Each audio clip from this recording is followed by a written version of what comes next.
L'évangile de ce dimanche nous met sous les yeux Jésus armé d'un fouet chassant les vendeurs du temple. Quel contraste avec la béatitude des artisans de paix. Mais que nous enseigne cette page tirée de Saint Jean? Écoutons Jésus. Cessez de faire de la maison de mon Père une maison de commerce.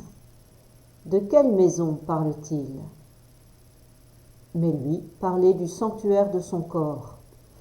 Saint Paul, dans la lettre aux Corinthiens, écrit de son côté « Ne savez-vous pas que vous êtes un sanctuaire de Dieu et que l'Esprit de Dieu habite en vous ?»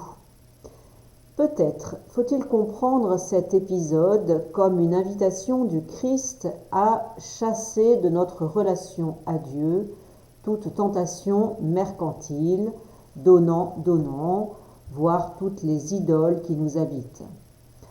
Ce faisant, Jésus nous invite à entrer dans une véritable relation d'amitié basée sur la gratuité. Vous avez reçu gratuitement, donné gratuitement.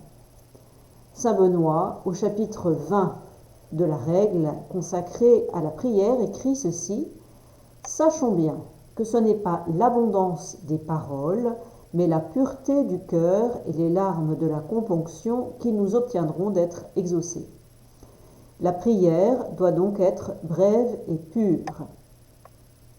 Benoît, qui a pourtant grand soin à organiser l'office, le nombre, l'ordre des psaumes, nous exhorte en même temps à la brièveté dans la prière.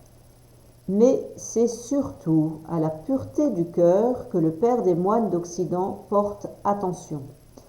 C'est l'intention intérieure portée par mon amour pour le Christ et surtout portée par l'amour du Christ pour chacun de nous, qui touche le cœur de Dieu.